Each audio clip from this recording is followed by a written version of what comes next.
Do you know there's a secret way to cook food where you just take your food and put it in a plastic bag?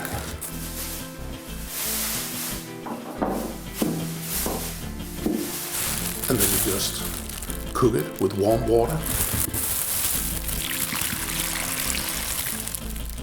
Yeah, okay, it's not quite that simple, but it's really not very hard. Let me show you how to sous vide.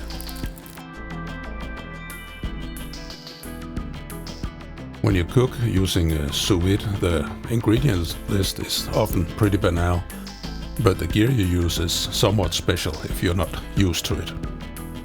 First off, we brown the meat, and we need a really warm pan. Some might even call it hot and not just warm.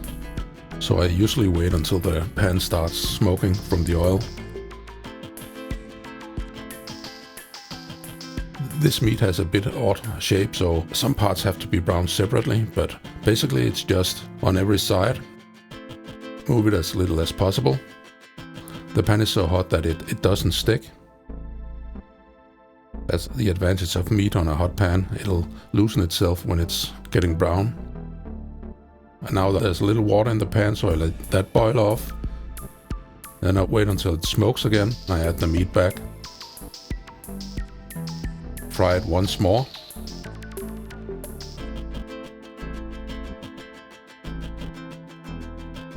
Touch it as little as possible. That's exactly how I want it. And it looks done, but it isn't. It has to be herbed up or spiced up or whatever you want. Add a little bit of oil to make the spices stick. It has no other function.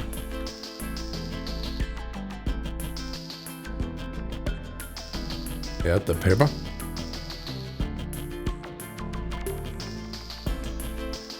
Add the salt, and this is some home smoked salt I have made myself.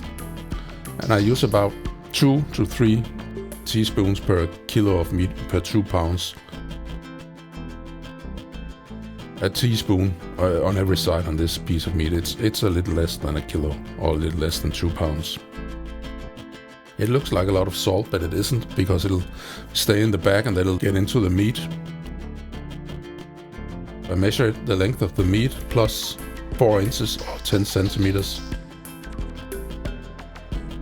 We have to cut the vacuum bag, cut it as straight as possible. And actually this is a tube until I make it into a bag. It's open-ended. It has to be when it's a roll like that. It has the advantage it fits to every kind of meat.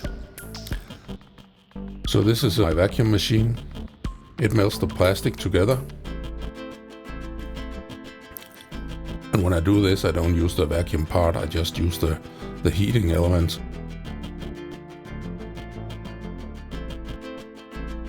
It splices the plastic together.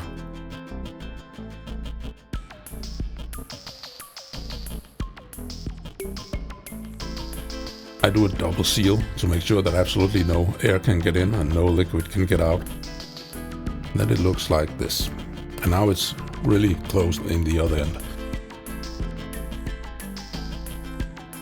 Where you close it with a thermo sealer, it should not be dirty, so I fold the edge over to prevent the meat from dirtying it up when I put it in. I dry my fingers. The seal doesn't work very well when it's wet or there's fat or meat pieces or what have you. And I have a clean edge.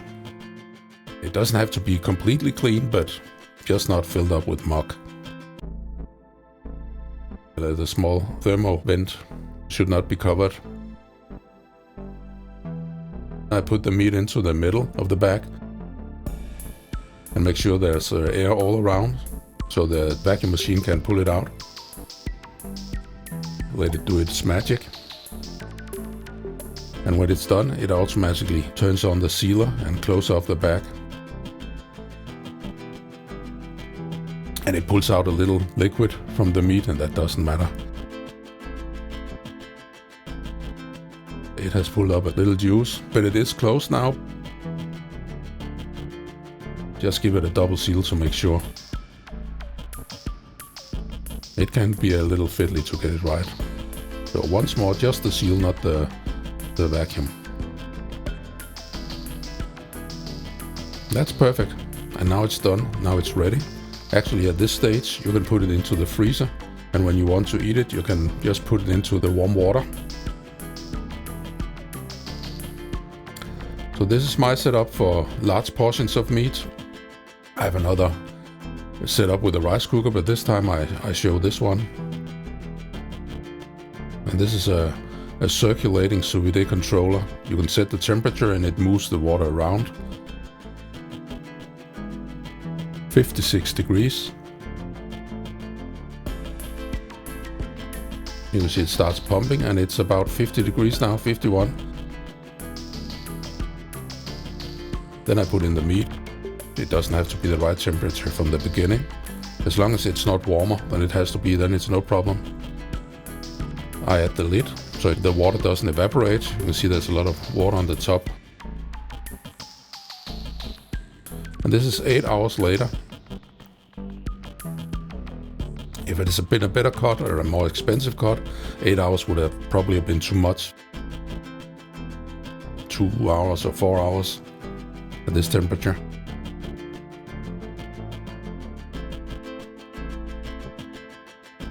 I put it into a container to make sure the meat juices does not run all over my kitchen table. Well, it loses about half a deciliter meat juice. It's not blood, even though it's red. It's just the liquid from the cells in the muscles. And it has a bit more consistency now. It's not completely soft. When you cut a cuvette, you just cut across the stripes of the muscle fibers. And notice how even into the thinnest area of the meat, it's completely red. Completely red all through. Isn't that a lovely sight? It's easy. Try it yourself and enjoy. And you can find the list of ingredients and the recipe on kvalifood.